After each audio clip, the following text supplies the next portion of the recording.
Good afternoon, good morning, good night, podcast world. It is DJ Intense from On the Record Podcast. It is just me today, alone by myself. Um, I just came on here, give you guys some stories, keep it quite light, because it's the holiday season. Uh, I know we it's been a while. It's been a while. We haven't put content out in a while. Uh, Holiday season for me was very intense.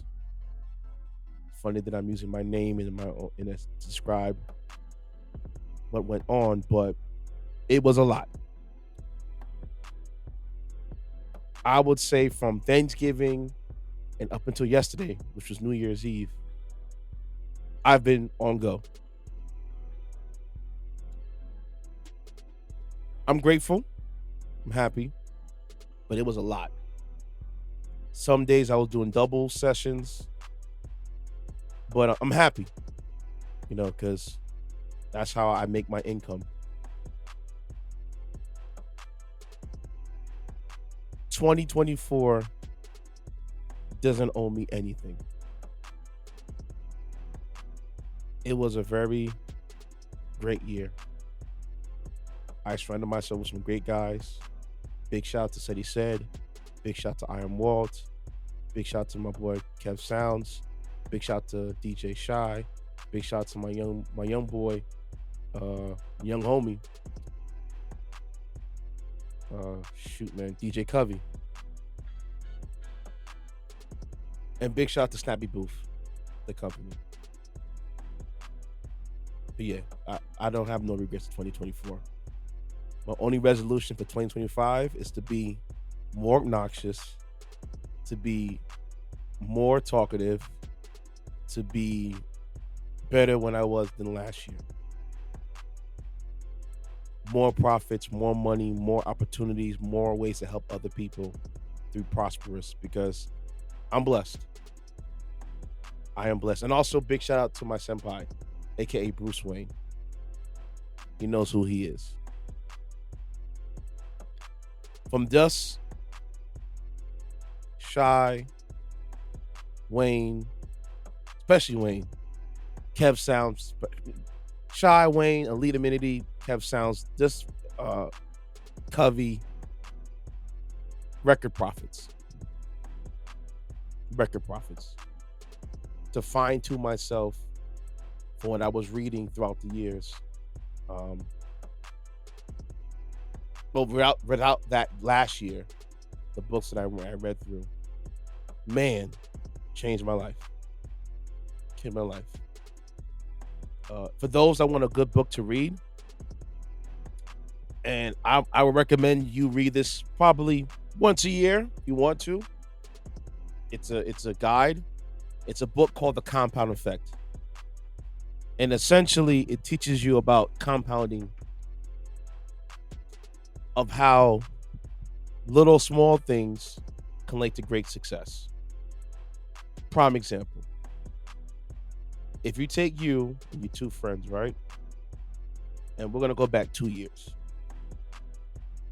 I think I did spoke about it in the podcast earlier, but it's a refresher because only me here today, giving you guys a good word. If you and your friends wanted to lose weight, or just, get your body right.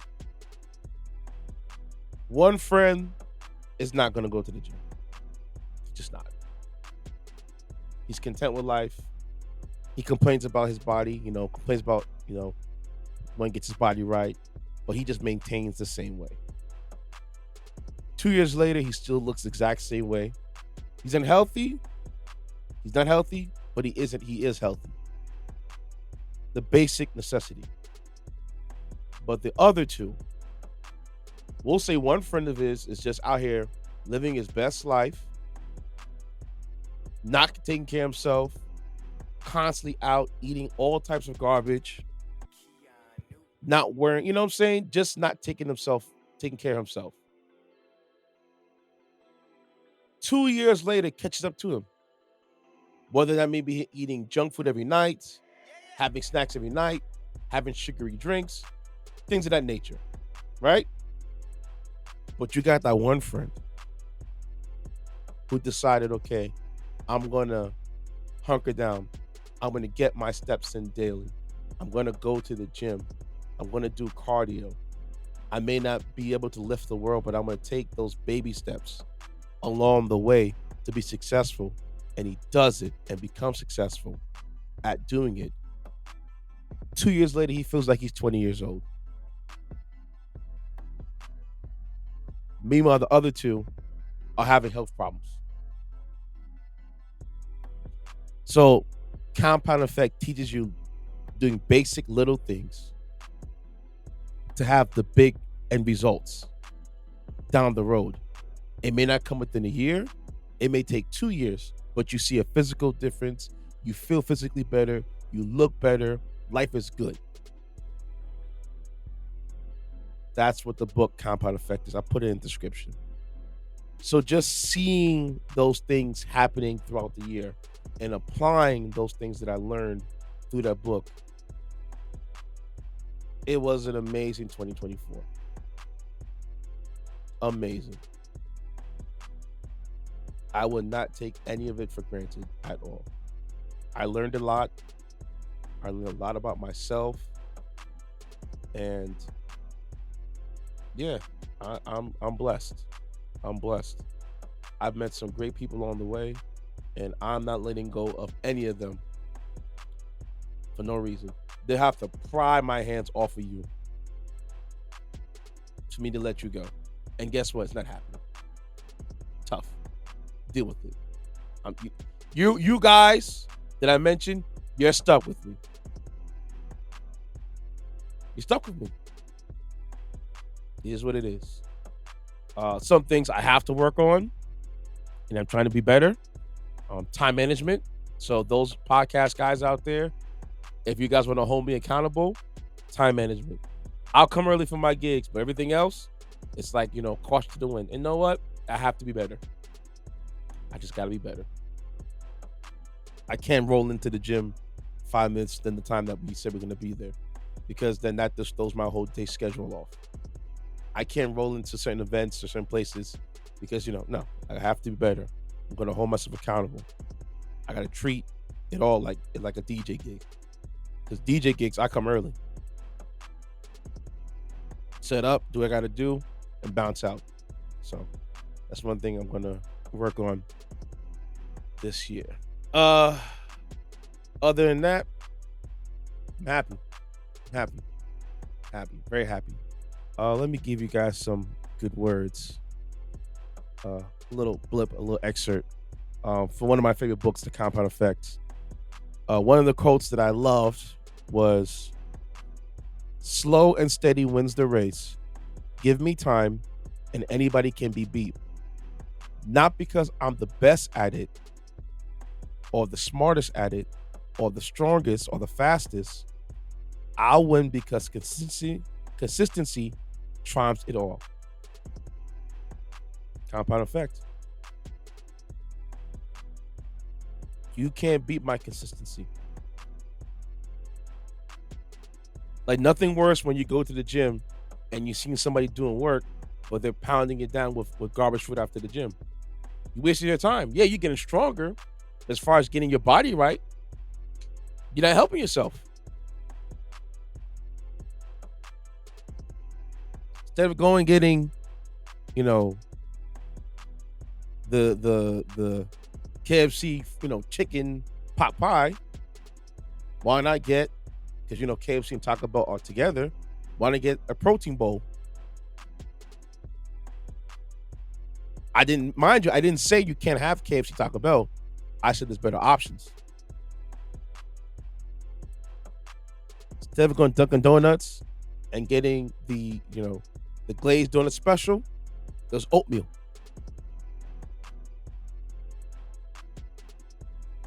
Or if you want a quick fix like that so badly, get the munchkins. I'm not telling you to deprive yourself. I'm telling you there's options out there.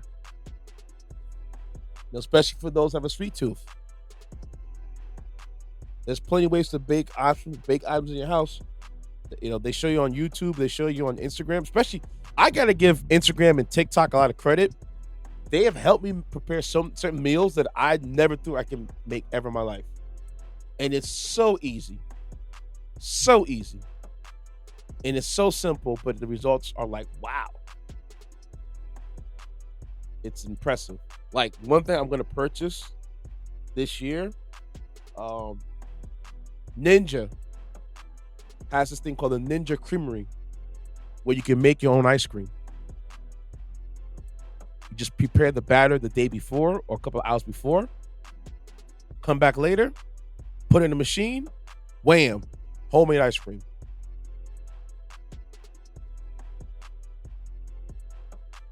I'm just telling y'all what it is, man. Just telling y'all what it is. So yeah, you can enjoy your favorite foods, but you ain't gotta go crazy enjoying your favorite foods out there. Okay? But now, with that being said, I'm gonna give you some stories. Last year we spoke about Alex Baldwin. This is an update. We spoke about Alex Baldwin and his lawsuit. Now, he was the girl, the armory, she got the charge because she didn't do her job. That's when the gun that Alec Baldwin had went off and shot the woman. I believe that he was pled not guilty. That was the verdict. He won that. So now Alex Baldwin's manslaughter case was dropped by the New Mexico prosecutor. The New Mexico criminal case against Alex Baldwin stemmed from a fatal shooting on the set of his movie Rust in 2021. Ended on Monday with the prosecutor dropping the appeal of getting the case dismissed. The special prosecutor withdrew the appeal, and his lawyers say that today's decision, which happened, that case was dropped around December 24th. Said that in a statement, today's decision to dismiss the appeal is a final vindication of what Alex Baldwin and his attorneys have said from the beginning. This was an unspeakable tragedy, but Alex Baldwin committed no crime whatsoever.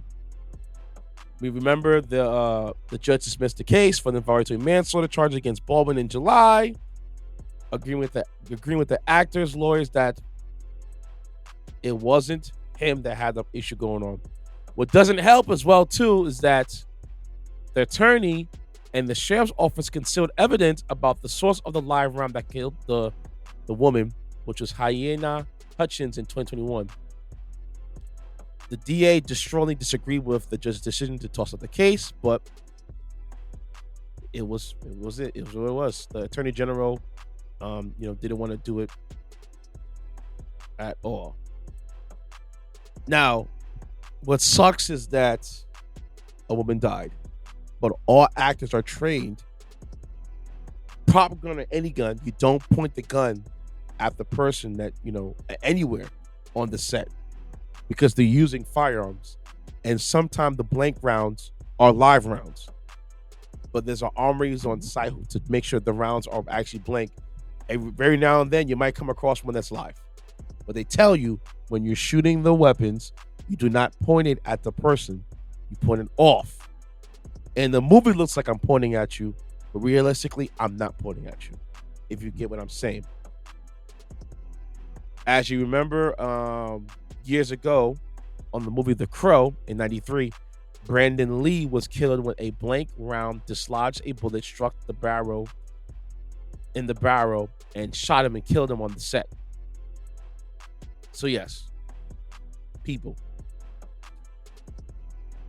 do I believe that he should be prosecuted?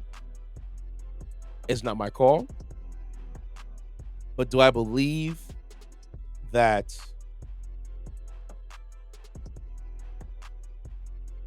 somebody was held responsible for that? Yes. Yes. Yes. Yes, yes, yes, and double yes. Yes. Because you can't do that. It's your job. And I believe accidents do happen, but somebody has to be held accountable. Somebody has got to be held accountable. So Yeah, that was one of the stories that came to my attention. The other story that I want to bring up, and I am Walt. He's not here to, for me to really get after him. The Sacramento Kings.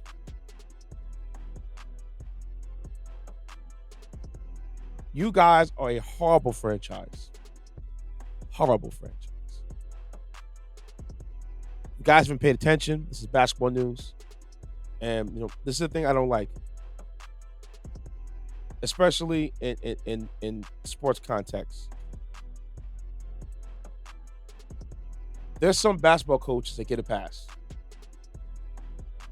And it's like, bro, how? And there's some basketball coaches that get nothing. They get 1 or 2 seasons in there, they let go. You guys don't understand what I'm coming from. What the hell? Coach Mike Brown from the from the Kings, actually, was fired recently. Mind you, this man was the coach of the year a few seasons ago. When I mean a few seasons ago, I think it was last year, 2023. It made my blood boil because I'm DJing an event and I get the alert that the Kings and him are parted ways. And it was like, bruh, he joined the franchise in 2022. It's 2024, going on 2025. Turned the franchise around his first season. Turned it around again in his second season.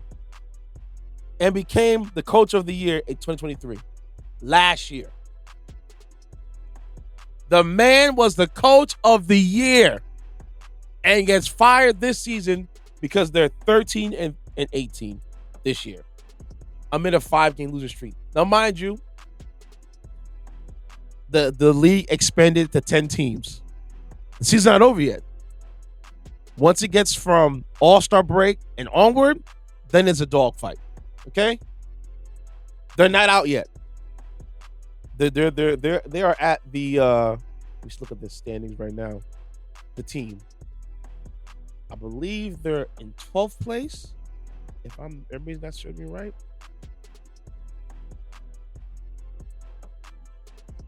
Yes, 12th place, 14th and 19th.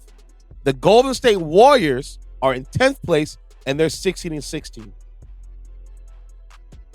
And the Suns are 15 and 17, just above them. So they're not that far off at all. And for him to get fired the way he did is ridiculous. He left the franchise 107 victories to 88 losses. Mind you, he just signed the extension last June for 3 years to keep him at 2027.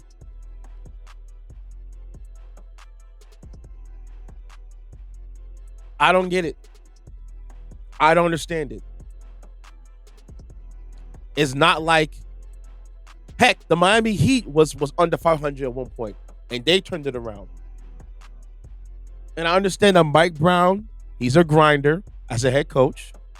He grinds his players. But you gotta be. You gotta be. Because your life is on the line. They don't fire players. They fire coaches. Okay? Just ask Lovie Smith.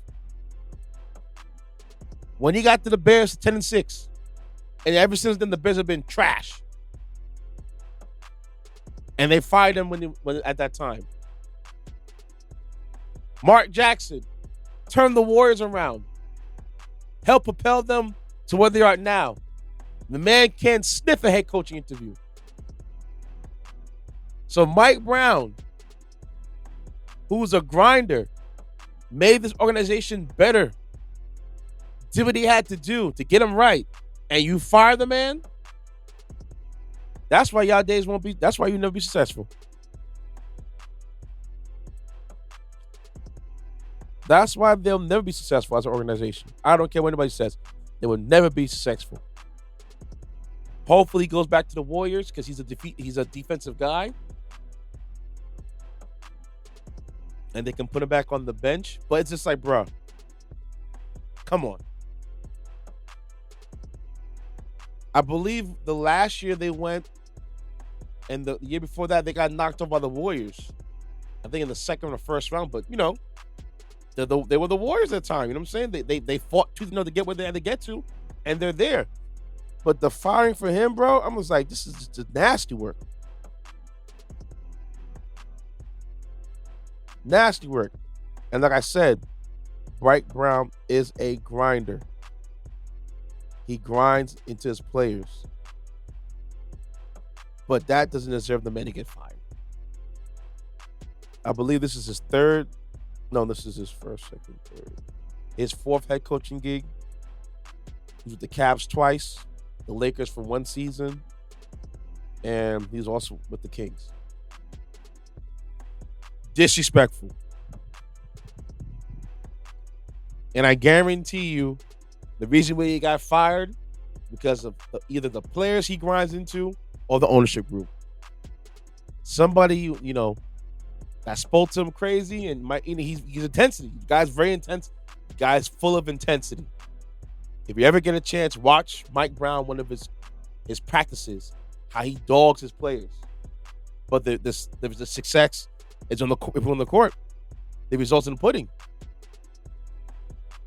The Kings went through a 17-year playoff drought. A 17-year playoff drought. His first season there, he gets him to the playoffs, and you fire the man.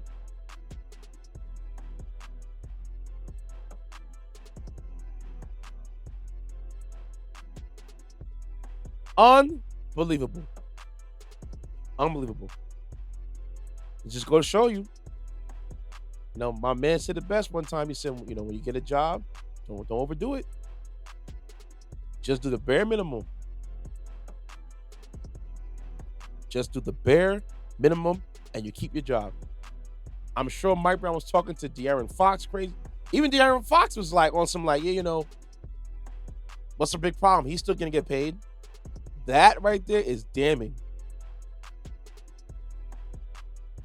Because you're supposed to be my superstar player. And when you hear about some rumblings like that, don't we giving him for what reason? He made us successful. Why for what? Now they put Doug Christie in. Doug Christie is a former player for the Kings years ago. And now he got his first, stint as a head coach. But no, I know it's successful for you guys. No way. Let him go back to purgatory. You don't do that. Especially when you re-sign the man last season. If you didn't want to keep him, why re-sign him for? Because yes, Fox is right. Regardless if a head coach gets fired or not, he still gets paid if he has years left on his contract. I.e. Monty Williams. Monty Williams still eating after getting fired from Detroit. He's not going anywhere. It just sucks to see what's happening in the NBA, and it's all over sports. These managers, who are very successful, getting fired. Heck, Ryan Day was on a hot seat for the Ohio State Buckeyes because he lost to Michigan. And bruh, do you people not understand his overall record? Yes, he lost Michigan 4 times. But for him against anybody else, he wins 98 or 99% of the time. The record is ridiculous. It's like 105 to 4. If I had a head coach that was record overall was 100 plus and only 4 losses, get rid of him for what? Are you serious? Let's not do that. Let's not do that. See, those are the two things that have been bothering my mind.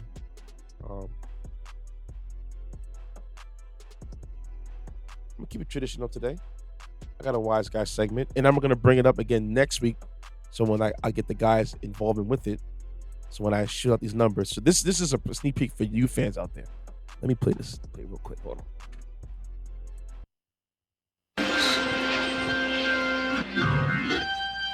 Get this through your head, Wise guy. You only exist out here because of me. That's the only reason. Without me, you, personally, every wise guy still around, I'll take a piece of your Wise guy. West. Your one don't ever go over my head again. All right. So, big shout to my guy, Wayne, at the gym. And, he and I, we talk about ways to make money, ways to, to make money, to get money. And the thought of one of our ways to make money, not the thought of one of our ways to make money. We just discussing about ways people make money was through content creation. Now, there's many ways to make content. You could do social media, you can do YouTube, you can do various ways. Another way you can make content is through OnlyFans and Fansly and Cam Content and Cam Soda. And we started talking about OnlyFans and things of that nature.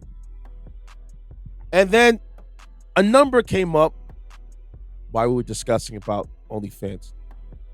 Shout out to, there's a lady on social media. I think she goes by Little Miss Pearly Things or the Little Pearly Things or Little Pearly Things. I'll get the number. I'll put it in here. She was breaking down statistics for us, for her fans. And I want to break it down for you guys as well. Because when I heard these statistics, I couldn't believe it. So, for all the OnlyFans content creators, just for the OnlyFans content creators online, those are the people that make the content. It's in America alone. Between the ages of 18 and 24, it's 1.2 million content creators. Okay? So OnlyFans alone from in the United States. Okay? Did you know the U.S. population of 18 to 24-year-olds is 10 million? Let me repeat this again for those in the back that don't understand what I'm trying to tell you. The females between the ages of 18 to 24, OnlyFans content creators, there are 1.2 million content creators, right? Roughly. And the United States this is in the United States alone. We're not taking America overall, not worldwide. We're just saying America alone. Females between the ages of 18 to 24 is roughly at 10 million.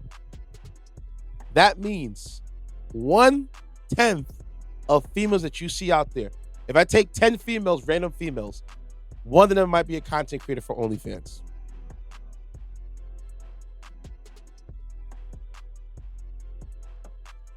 I'm not done because it gets better, folks.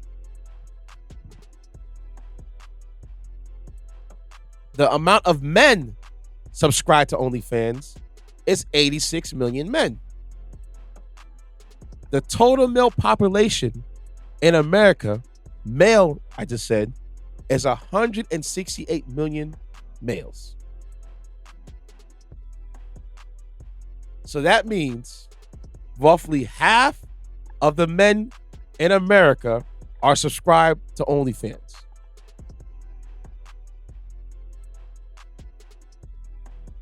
So if I took if I took 10 random guys off the street, randomly, not in a set community, just randomly. So let's say I went to New York on the train and grabbed 10 guys. Half those guys have OnlyFans content, have an OnlyFans account. Or if I ran up 10 random strangers in New York, the state of New York, or 100. Let's just do the bigger odds, 100, so it'd be easier to understand. 100 men, rounded up, half of them are subscribed to OnlyFans. I'm not done yet. So I said half of that, right?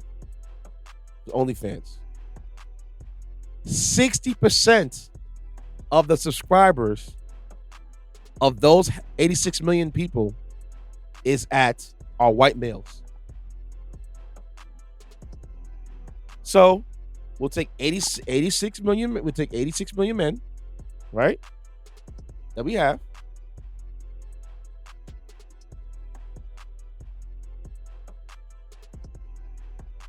So out of the 86, 51 million men are subscribed to OnlyFans. Around 30 million men are others.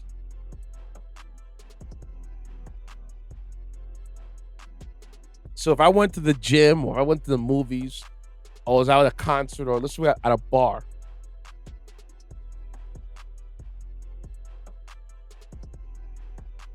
I took all the guys in that bar. Let's say the bar has 50 people in there. Half of those guys have an OnlyFans account. Subscribe to somebody's page. That is bonkers. So I did a little more digging, a little more digging in there too as well.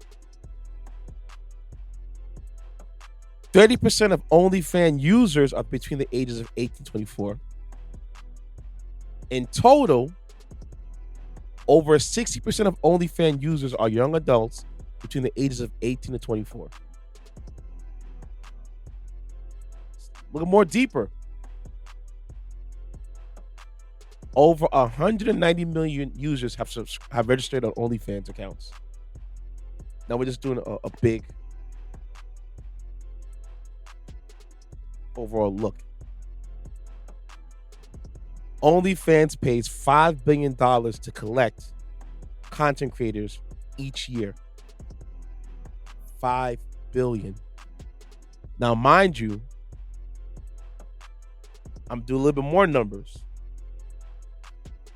OnlyFans takes 20% from content creator earnings, while the content creators themselves keeps 80%. And those 80% they keep, they can pay the taxes. Now, that means 2.5. So I do the overall sum.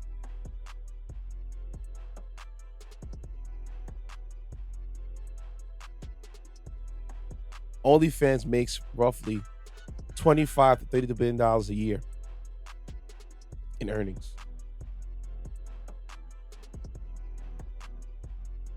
And 5 to 7 they take for themselves because they're providing the platform for them.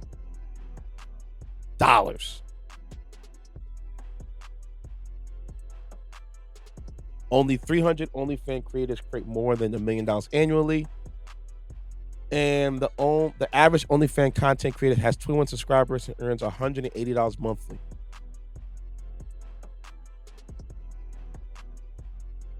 When I saw these numbers, and I said, damn. So that innocent girl that you see on the bus, that's, oh, she looks cute with her group of friends. She might be on OnlyFans on contact, bro. I don't know the time.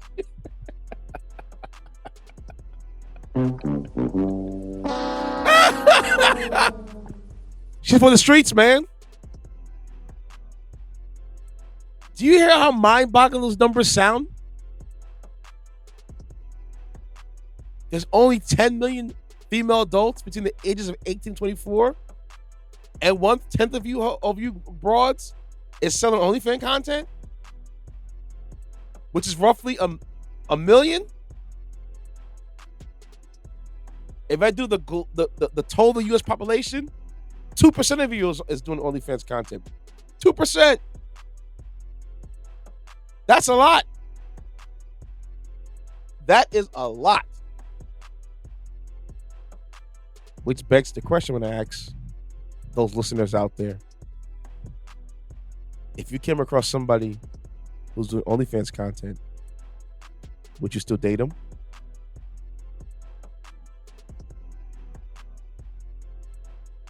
Because if it's for me, no.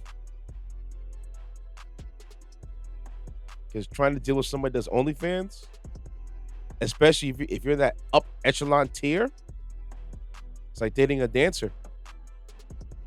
Now, some OnlyFans content creators, they don't do too much. They might have the free page and they have the premium page and they have like the upper tier page. Those are for the high earners. But the average girl, nah. Ma, if you're doing that, and this says the average OnlyFans content creator has 21 subscribers, and you're making $180 monthly, you might as well get another job. Because that stuff is there forever. That ain't going nowhere. People have to understand, when you make content for the internet, it doesn't disappear. It's there forever. That's like when these girls talk about, oh, I did an adult entertainment segment for like 2K or 3K or 1K or 5K. That's short for the short-term girl, but because you don't own the content, that's all you're getting. And that's there for life. So just be careful out there when you guys doing this content stuff. It's there for life. Just because you delete it doesn't mean someone didn't screenshot it or screen record it or download it to keep for themselves for later. It's there for life. Life. Life. Just be careful out there. I get it. Times are hard. Times are rough. But, you know, when you want to start a family and you don't want your kids getting teased in school, be careful. Be careful. So there, this is the little, quick excerpt episode today for the On the Record podcast. Yeah. I just wanted to put it out there. Yes, we're alive, but yes, we're all busy. These guys are out there doing their thing, trying to, get their life together. I'm to get my life together. So yeah, please give us some grace. We'll be back shortly. And this is the first episode of the new year, man. So yes. Yeah. As a matter of fact, I'm going to play my New Year's resolution right now. Here's a clip. See you guys later. I would be remiss before I end this podcast episode. There's some breaking news going on. There was a terrible, terrible, I don't want to say domestic terrorism. I don't want to say terrorism. It was terroristic because what the man did, of a man that basically, because right now in New Orleans, there's the Sugar Bowl being played between Notre Dame and Georgia. And this guy decided to drive his vehicle, his pickup truck, into a crowd of people on Bourbon Street during the New Year celebration that happened last night at 3:15 in the morning. Shalmed Din Jabbar is the suspect. He's a U.S. citizen, born in Texas. He was army discharged from the army, and 15 people were killed, 30 people were injured on New Year's Day. You know, it's not easy, but you just got to live your life. Don't let these folks put you in fear. Do not do it. And at the same time that's going on, they had an incident over in Las Vegas at Trump Towers where a Cybertruck exploded.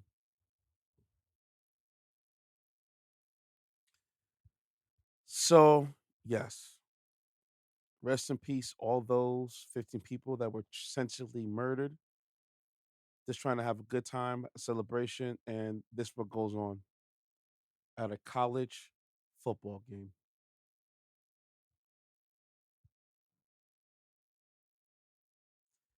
Can't make it up, y'all. Can't make it up.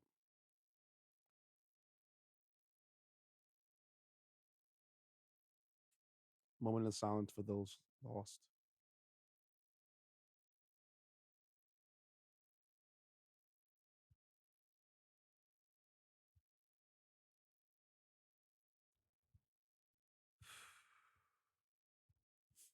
And I have a associate of mine who's in New Orleans right now, and thankfully he checked in. He's okay, but it's just like, dude,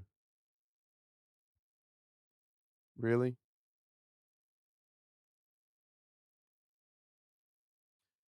More on the details of this story when we come back. Actually, when we record on Sunday, I'll look a little bit deeper into this, but it's just, come on. Let's leave all that stuff in 2024. We're in a new year right now. Spring, I personally believe that the new season does start till spring. We're still in winter time, but it just, dude, really? Really? And they found numerous devices, potential explosive devices, all over the city. It's just like, come on, man. Come on.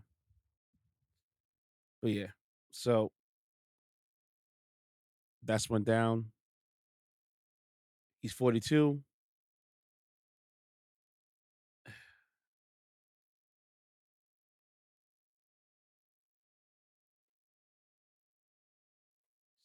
This is just sad, man.